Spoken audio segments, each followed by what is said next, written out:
சித்தர் பூமி. வணக்கம். ALP astrologer Sri Guru Uma Venkat. இப்போ ஒருத்தங்க கேட்ட கேள்வி என்னன்னு பார்த்தீங்கன்னா, சொத்து பிரச்சனை எப்போது தீரும் அப்படிங்கிறது. நமக்கு சொத்து பிரச்சனை தீரக்கூடிய கால அளவுகள் நம்மளால சொல்ல முடியுமானா கண்டிப்பாக சொல்ல முடியும். இவங்களுடைய ஏஎல்பி லக்னம்னு சொல்லக்கூடியது என்ன லக்னம் பார்த்தீங்கன்னா, கும்ப லக்னம். இதில் பூரட்டாதி நட்சத்திரம் முதல் பாதம் அப்படிங்கிறது போகுது. ஏன் இந்த பூரட்டாதி நட்சத்திரம் முதல் பாதத்தில் ஜாதகருக்கு இந்த சொத்து பிரச்சனை பற்றி கேள்வி நம்மள்கிட்ட வந்தது அப்படிங்கிறது தான் மெயின். இதில் இந்த பூரட்டாதி நட்சத்திரம் அதிபதி குரு பகவான், அவர் 2க்கும் 7க்கும் 2க்கும் 11க்கும் ஆதிபத்தியம் பெற்றவர் 7ஆம் இடத்துல உட்கார்ந்துருக்கிறாரு. அப்போ இந்த ஜாதகருக்கு தற்போது வருமானம் சார்ந்த எண்ணம், அதுவும் சமூகம் சார்ந்தது யாரோ சொல்லி அவங்களுடைய எண்ணங்கள் வருமானம் லாபமாக இருக்குமா அப்படிங்கிற கேள்வி தான் ஜாதகருக்கு அதிகமாகவே இருக்குது. லக்னாதிபதி எங்கே இருக்கிறாருன்னா விலயஸ்தானத்தில். அந்த 10 வருஷமே ஜாதகருடைய தன்மை அப்படிங்கிறது நல்லா இல்லை.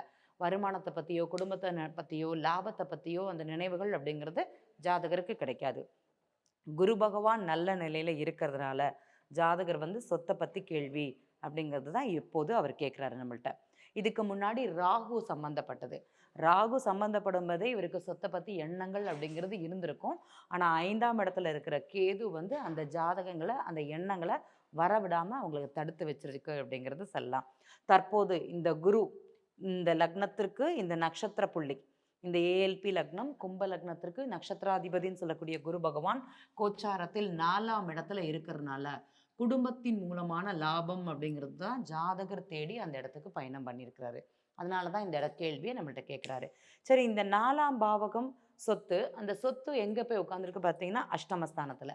8ங்கிறது நம்ம என்ன சொல்லுவோம், பிரச்சனைன்னு சொல்லுவோம். கோர்ட்டு கேஸு சம்மந்தப்படுமானா கண்டிப்பாக கோர்ட்டு கேஸு சம்மந்தப்படும். எதன் மூலமாக?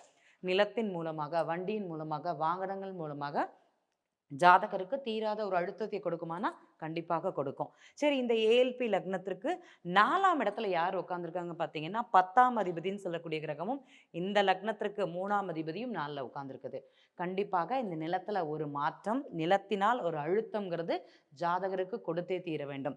10 வருஷமாகவே அது இருக்கத்தான் செய்யுது. ஆனால் என்னுடைய லாபத்தை பற்றி, என்னுடைய சந்தோஷத்தை பற்றி, என்னுடைய பூர்வீகத்திலேருந்து கிடைக்கக்கூடிய வருமானத்தை பற்றியும் லாபத்தை பற்றியும் எப்போ அவருக்கு கேட்கணும்னு தோணுச்சுன்னா இந்த பூரட்டாதி நட்சத்திரம் 1ஆம் பாதம் வரும்போது மட்டும்தான் இந்த கேள்விகளை நம்ம ஜாதகர் முன்வைத்தார்.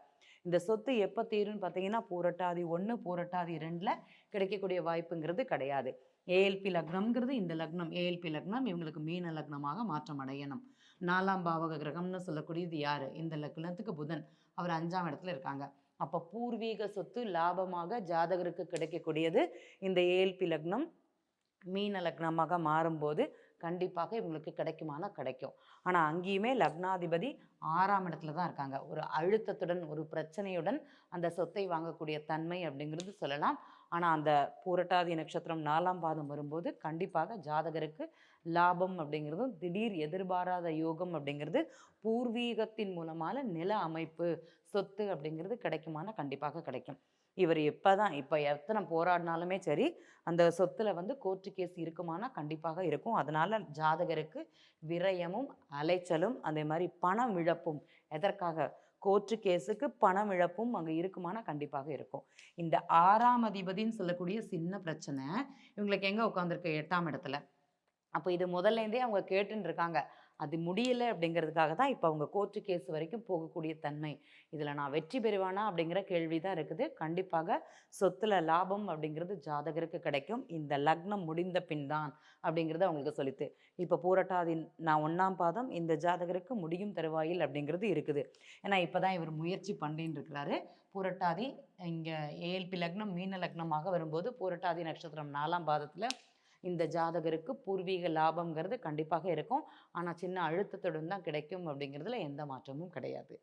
இந்த மாதிரி எளிமையாக ஒரு சொத்தானாலும் சரி எந்த ஒரு கேள்வியாக இருந்தாலும் சரி எளிமையாக ஜாதகருக்கு புரியும்படியில் நம்ம ஏஎல்பி முறையில் விளக்கம் அப்படிங்கிறது கொடுக்க முடியும். நன்றி. மீண்டும் இதுபோல் சந்திக்கலாம்.